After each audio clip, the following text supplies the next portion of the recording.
Follow Paddy Power on Snapchat. The username is @ThePaddyPower, and we promise there won't be any boring snaps about gigs, the weather, or the gym.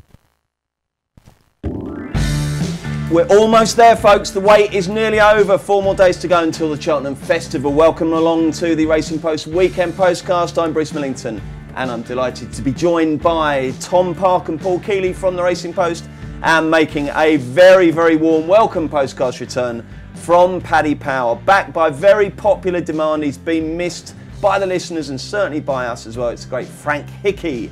Frank and Tom aren't in the postcast team next week, but Keels, you're making your debut at Cheltenham as far as all 4 days go, and you're going to be doing the postcast, I think, for at least 3 of them. So we'll get some views from you, but really this is a chance for Frank and Tom to tell us who they fancy. I think we'll take it day by day, okay? What I want is a back and a lay from each of you for each of the days. So I'll start with Tuesday, and Frank, we'll get your best bet for Tuesday, please.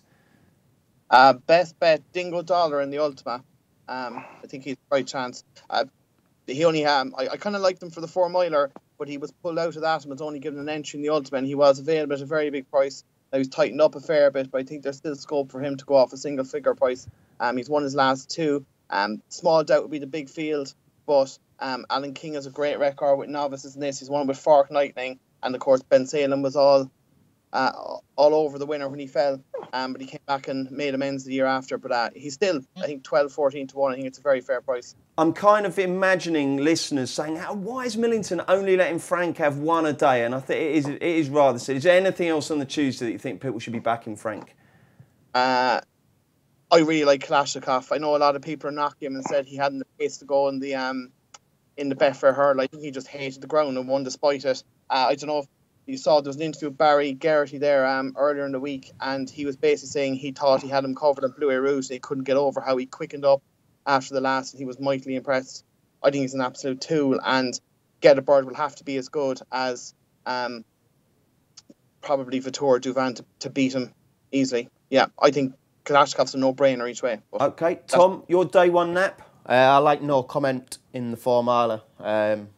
He was JP's only entry from the start. I think Derek O'Connor will probably be riding. He was a good handicapper last year, but he's been crying out for a trip. If he hadn't clouted the 3rd last he ran in a Grade 1, his only start over fence. If he not hit that, he wouldn't have been beaten that far. But the step up and trip will certainly help, and I think they've had this race in mind for him all season. So okay, Keels, after 33 consecutive days of doing Cheltenham previews, hopefully you've still got the energy to talk about it with us. What's your Tuesday banker? Yeah, I can still talk. I remember the liver's struggling a little bit, obviously. I should think it is, yeah. My Tuesday banker, I'll be going up against Frank. I really like 2-star Stivler. As long as Lizzie Kelly doesn't ride him as wide as she rode him at Cheltenham last time, hopefully the 3 mile will enable him to sort of lay up in 3rd or 4th closer to the rail this time, and I think it's had a world of beating. He won so easily at Exeter and only went up £7. I'm with Frank in the first. I'd be laying Get a Bird all day. Funny, I did one last night. We had Richie's racing manager Joe Chambers there, and he said, we expect Get a Bird to win, but he's no Votor, he's no Duvan. Duvan was 2 to 1, Votor was 7 to 2, and this horse is about a 5 to 4 shot, which is bonkers. Far too short. So that's also your lay of the day 1, is it then, Keels? Yeah, definitely. What's your lay 1, a day 1 lay, Tom? I would lay Footpad. I think that Petit Mouchoir will reverse the form of Footpad, and I think that St Calvados could be anything. So I would lay Footpad, I think. Everyone's laying Footpad, aren't they? Frank, are you laying Footpad? If you asked me 3 weeks ago, when he was heading for even money or short, I would have said yeah. But it's getting to the point now where Petit Mouchoir is into a price where you just assume he's going to improve, and you assume he's definitely going to jump better, and that's not a given. And at the current prices, I'd be going after Petit Mouchoir. I think if they keep going in the direction of Footpad keeps coming out and Petit Mouchoir gets shorter, I'd definitely be backing Footpad. Okay, let's move on to Wednesday. Tom, your best bet of Wednesday? I like Le Broil in the Coral Cup. I was at the preview last night. Ben Paulin said that he's had some foot problems this season, but that he's absolutely fine now. He ran in a Grade 1 last year. There was a lot of thought of him. He's only off 139. I think that he could be absolutely chucked in. He was about 20 to 1 last week. I think he's about 14-1 now. I still think there's a bit of value in that. And I certainly think he's set up for a big race. Yeah. Okay, I was at a preview last night and Daryl Jacob gave a very positive word to Fix Le Cap, who's available at 33-1. Apparently he's back. Keels, your Wednesday nap? Yes, funny enough said that, but somebody moaned at me about the ride given to Fix Le Cap last time at Ascot. He said that horse is going to be an awful lot better when it runs next time, so it's quite interesting, a big price. My nap, I would say my nap is Rhinestone in the bumper. Okay. I just think he's going to turn over Black Bow this time. That bumper was miles ahead of any other bumper run this season. In fact, I think our handicapper rated it about £17 higher than last year's champion bumper winner. So one of those two will win it, and Flatbread, Joseph O'Brien horse, Rhinestone. Okay, that's not a very popular shout, that, in Paddy Power Towers, is it, Frank? With Tom Nugent, obviously bred Black Bow. Who's your Wednesday nap, Frank? Oh, Tiger Roll. I can't wait. Oh, this is the one, isn't it? Is this the big one for you, Frank? Well, as in, it's nothing absolutely massive, but if Tiger Roll won and every other horse I back for the week gets beaten, I'll break even, which wouldn't be a bad place There's to a be. few eggs in that basket then. What's the theory behind Tiger Roll then? Well, he's a dual festival winner. He's won a Triumph Hurdle. He won the 4-miler last year pretty easily. He's taken the exact same route as Cause of Causes. Had a spin around in December where he just got a sighter. Got schooled. He went over for a couple of days schooling there towards the end of January. But what put me on to him in the first place was just one word. Gardner was interviewed after that race in December when Bless the Wings won. And I can't remember who interviewed him, but whoever it was asked him, "Oh, Tiger Roll ran a nice race, didn't he, Gordon?" And he just said, "March," and walked off. And it just put him on my map. And to be honest, I've been backing him from 16s down. And I think, now I've been backing him each way on the theory that I think Cause of Cause is very good and he will be tough to beat. But if Tiger Roll gets luck and doesn't get hampered or anything like that, I can't see him not being at least second. But the vibes are very, very strong over here for it. Good luck there. Kills, you might even watch the cross country this year. Yeah, probably. Yeah, I might do, as I'm going to be there. But you may as well, hadn't you? Normally I don't tune in until the last couple of fences. If you're there, Kills, what you should do is walk out into the middle. Seriously, before that, everyone pours over there and you can get a really good vantage point. It's really interesting. Get up close and personal. Right then, yeah, I might do that. Day 2 lays, Parky. I'm going to take on Sam Crow. I think he's a ridiculously short price. He might be the second coming, but in places he's a shorter price than Altior. Altior's won at the last 2 festivals. He's unbeaten over jumps. Sam Crow's never been to Cheltenham before. He's never been out of Ireland. And he's shorter in places. I mean, there's 2 very good horses on the blind side and Next Destination up against him. Faheen went off for this race 6-4, and he had like a similar reputation, but he went off 6-4. Duvan goes off 2-1. He had a big reputation. This horse 4-6. You're not having it. Not at all. No. Keels, what about you? I wouldn't be laying it really strongly, but I will be backing against it for sure. I think Black Ops got a massive chance against it.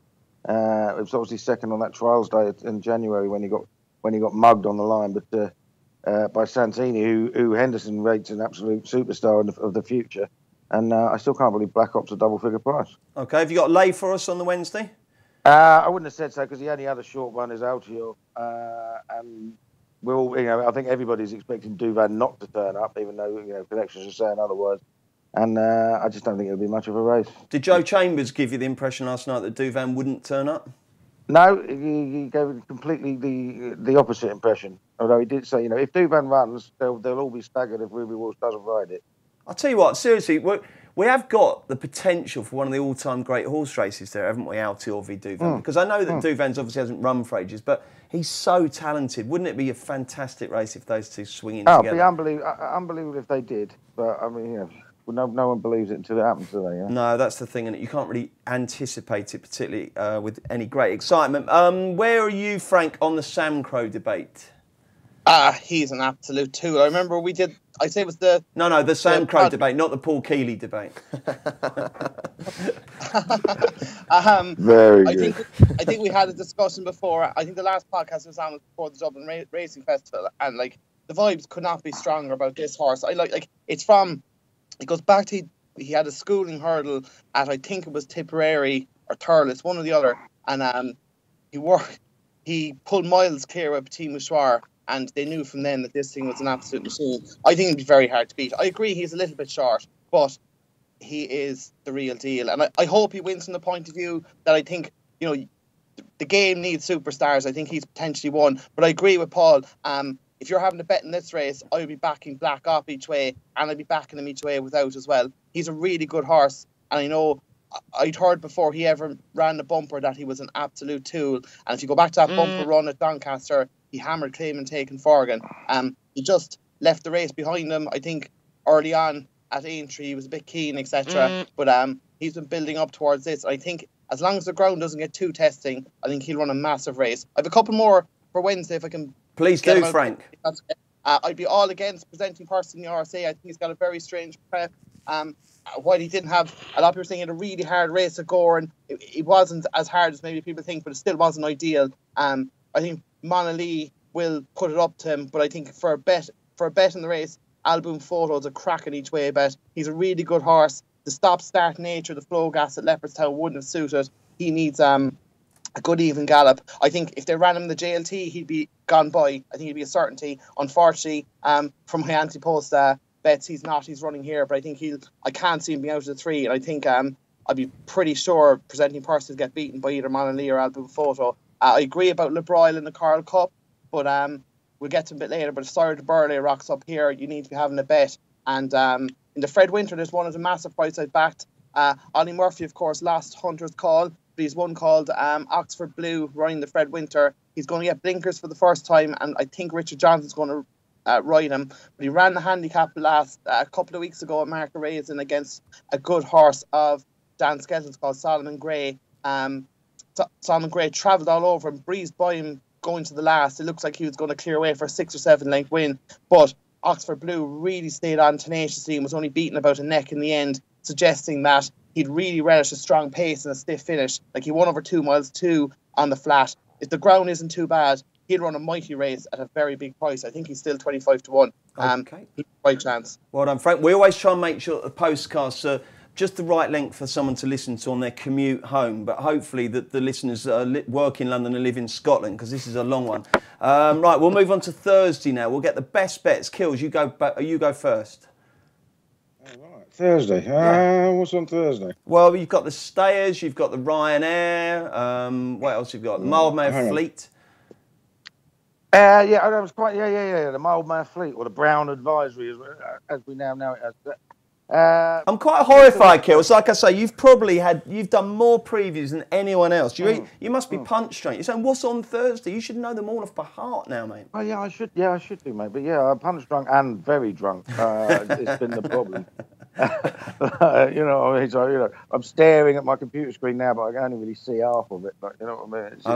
It's been a struggle. But anyway, no, Mr. Whittaker in the if he gets into the in the Brown Advisory, very, very, very interesting. Won that race on Trials Day, beating Theatre Territory. He came out and finished third in the old Racing Post Chase at Kempton the other day. I just think he's just a very, very well handicapped horse. It'll still be a fair bit better than the 137 he's on. Thames Final, he like 2 days wins. Very interesting. Only run once this season. Qualified for the race, put away since. I gather he might have had a minor problem, but one of his best ever flat runs came after a break when he bolted up at Chester, and he was third in a very good Coral Cup last year. So I think he's got a massive chance. I was devastated to see you texting me last night to say Darryl Jacobs says Caleb Mad is going in this rather than the Albert Bartlett. I still believe it when I see it, because I think he's got a right chance in a Grade 1. But there we go. There's me two. Okay, Jolly good. Parky, who's your Thursday nap? I like the Storyteller in the plate. I was a bit disappointed that they're not running him in the Ultimate, to be honest, because I think that is I think it looks an easier race to win. I think he's got a touch of class about him. If the ground wasn't soft, I think Tully East in the same race will be very tough to beat.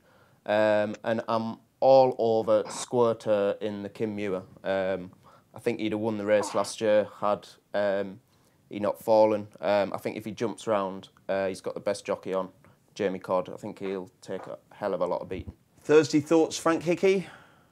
Yeah, I know it's very unlikely, but on the off chance Album Photo ends up in the JLT, I think he'll almost certainly win, but it's very unlikely he will. The pretense, I got word for Louis Vac Pooch about 6 weeks ago. When I went through the form, it's easy to see why he's fancied, and they really, really, really fancy him. I think he's got a mighty chance in the pretense, and in the Brown Advisory, I'm all over this King Socks of David Pipes.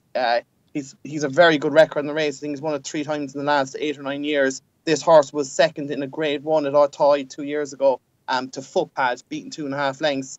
He had a lovely spin just to get used to the British fence at Kempton last time behind Modus. The handicapper actually dropped him £3 for that, was extremely generous. I think he's got a mighty chance. I think he's top price 16-1. Lorena is basically pick it off the ground. That will win. And it's unlikely this will happen. But I heard a rumour, probably preview night bullshit, but I heard a rumour Barney Drawn might end up in the Kim Muir, and if he does, I'll have an unbelievable amount of money on him, because he's extremely well handicapped.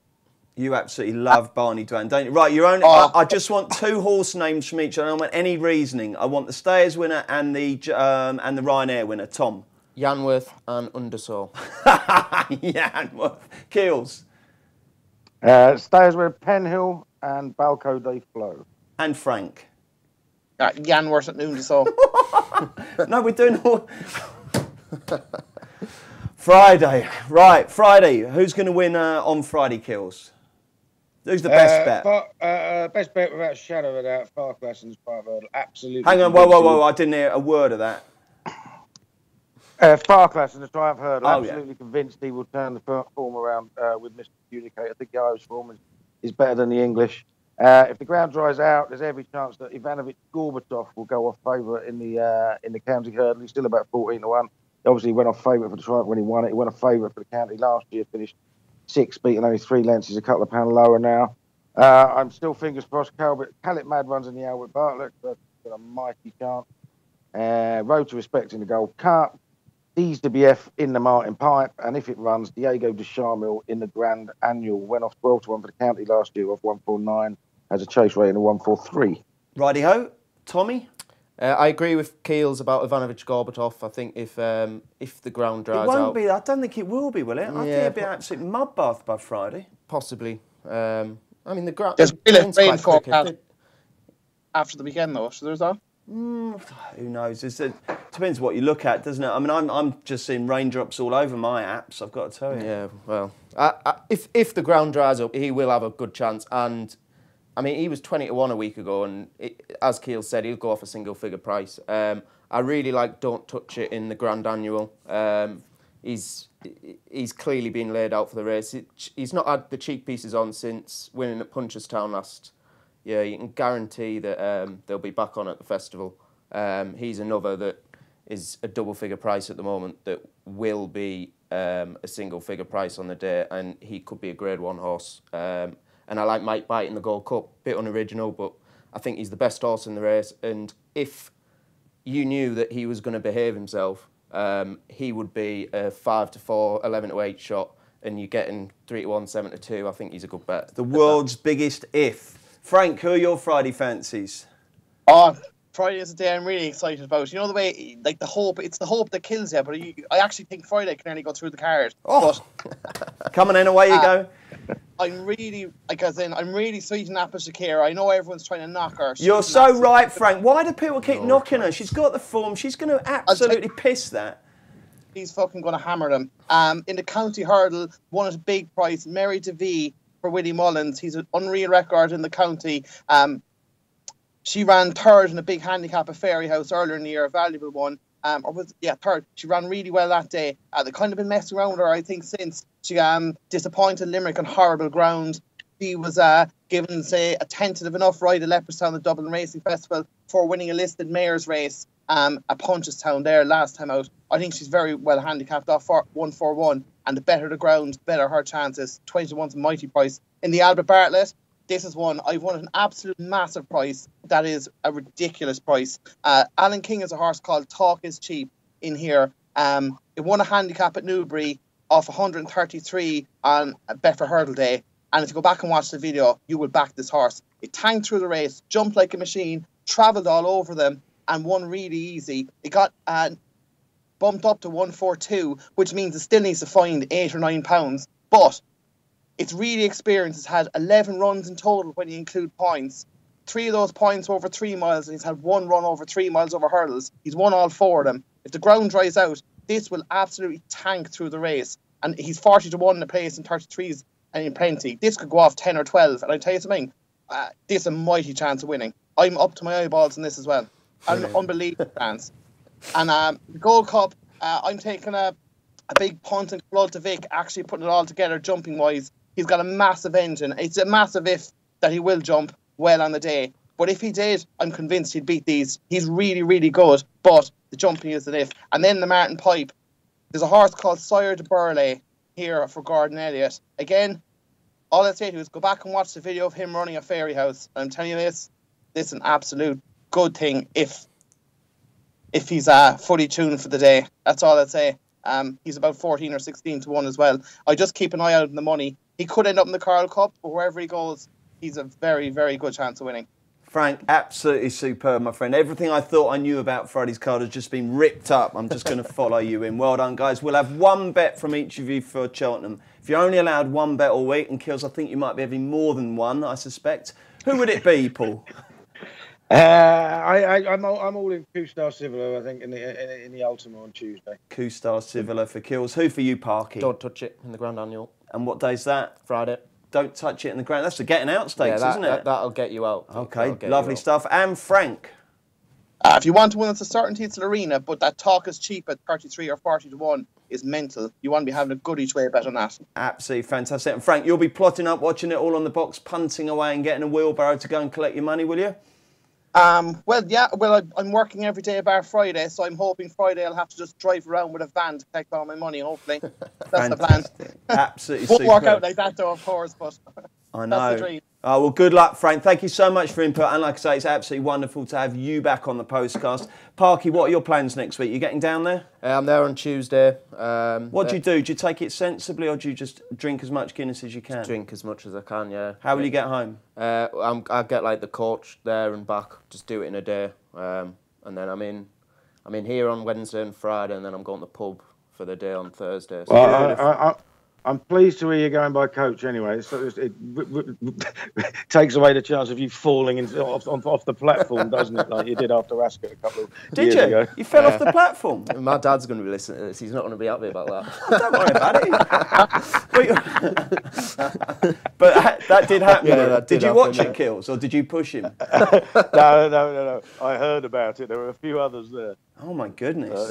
I mean, it was at Waterloo and then the train had stopped, didn't it? Like, you know what I mean? So it's not that bad. Mr. Park, if you are listening, this is a one-off. Your son is a fine young man. Honestly, you should be very proud of him.